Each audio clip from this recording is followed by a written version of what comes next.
اچھا، قرآن مجید فرقان حمید کی جو انتہائی مشہور زمانہ آیت ہے، سبحان الذی اسریٰ بعبدہ لیلا من المسجد الحرام الی المسجد الاقصی الذی بارکنا حولہ لنریہ من آیاتنا انہ هو السمیع البصیر۔ سب سے پہلے اس کا ترجمہ سماعت فرمائیے گا اور اس کے بعد مختصراً اس کی تفسیر، پھر میں اپنی گفتگو کو آگے بڑھاتا ہوں۔ 15واں پارہ سورہ بنی اسرائیل آیت نمبر 1۔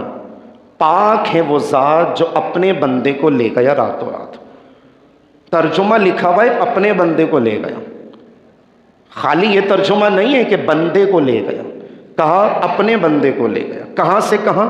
مسجد حرام سے مسجد اقصی لے گیا۔ کیوں لے گیا؟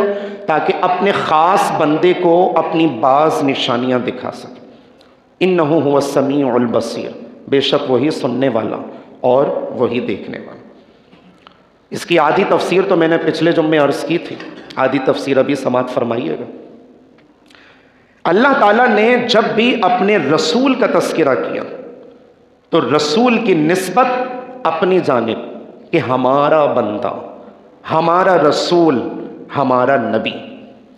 اور اللہ تعالیٰ نے جب اپنا تذکرہ کرنا چاہا تو اپنی نسبت حضور کی طرف کر دی۔ وَإِذْ قَالَ رَبُّكَ لِلْمَلَائِكَةِ إِنِّي جَاعِلٌ فِي الْأَرْضِ خَلِيفَةً۔ یاد کرو اس دن کو جب آپ کے رب نے حضرت آدم علیہ السلام کو تخلیق کرنا چاہا۔ آپ کے رب نے، خالی یہ جملہ نہیں کہا کہ رب نے پیدا کرنا چاہا، آپ کے رب نے۔ اور یہاں پر فرمایا کہ مسجد حرام سے مسجد اقصی لے گیا اپنے بندے کو۔ اس کا مطلب اللہ نے جب اپنا تذکرہ کیا تو اپنی نسبت حضور کی طرف کر دی، اور جب حضور کا تذکرہ کیا تو حضور کی نسبت اپنی طرف کر دی، تاکہ کوئی رسول کو خدا سے اور خدا کو رسول سے جدا نہ سمجھے۔ آپ ایک مثال سماعت فرمائیے گا کہ کسی شخص نے بینک بیلنس بنایا، گاڑی، بنگلہ، مکان، جائیداد، وراثت سب بنا لی، اور اس کا اکلوتا بیٹا ہے، اور اب تو وراثت کے حوالے سے کوئی سوال ہی نہیں بنتا۔ چلو زیادہ بچے ہوں، بیٹے ہوں، بیٹیاں ہوں، تو کوئی مفتی صاحب سے سوال کرے گا کہ مفتی صاحب بتائیں بیٹوں کا کتنا حصہ، بیٹیوں کا کتنا حصہ، وغیرہ وغیرہ۔ اس حساب سے قرآن مجید نے جو پرسنٹیج بیان کیا ہے اس کے اکارڈنگ مفتی صاحب تمام وارثوں کا حق لکھ کر دے دیتے۔ لیکن اگر کوئی اکلوتا کسی کا بیٹا ہو تو وراثت کا کوئی سوال ہی نہیں بنتا، مطلب ماں باپ بھی نہ ہو، بہن بھائی بھی نہ ہو، اکلوتا بیٹا ہو، تو ڈیفینیٹلی ساری جائیداد کس کو منتقل ہوگی؟ بیٹے کو۔ کنفرم ہے؟ یا پڑوسیوں کو بھی ملے گی، یا دوستوں کو بھی ملے گی؟ ہرگز نہیں ملے گی۔ جب انتقال ہونے لگا تو وہ بندہ اپنی ساری جائیداد اپنے بیٹے کو ہی دے گا، کوئی اس میں دوسری رائے نہیں ہے، کوئی تھرڈ پرسن نہیں آ سکتا۔ وراثت کے حوالے سے اتنی نالج تو مجھے اور آپ کو بھی ہے کہ اکلوتا بیٹا ساری جائیداد بیٹے کو منتقل ہو۔ لیکن یہ وہی بیٹا ہے جس نے اپنے باپ کو ساری زندگی لوٹا، کبھی پارٹی کے نام پہ، کبھی فیسوں کے نام پہ، کبھی خرچے کے نام پہ، کبھی موج مستی کے نام پہ، کبھی عیاشیوں کے نام پہ، کبھی کھانے کے نام پر۔ بگڑا ہوا بیٹا، ٹھیک ہے۔ لیکن جب اس بندے کا انتقال ہونے لگا تو کسی نے کہا کہ سر ایسا کریں، وہ جو فلاں صاحب تھے نا، یاد ہے آپ کو کہ جب کاروبار میں گھاٹا ہوا تھا انہوں نے فائنینشلی آپ کو سپورٹ کیا تھا، تو ایسا کریں جائیداد ان کے نام کر دیں۔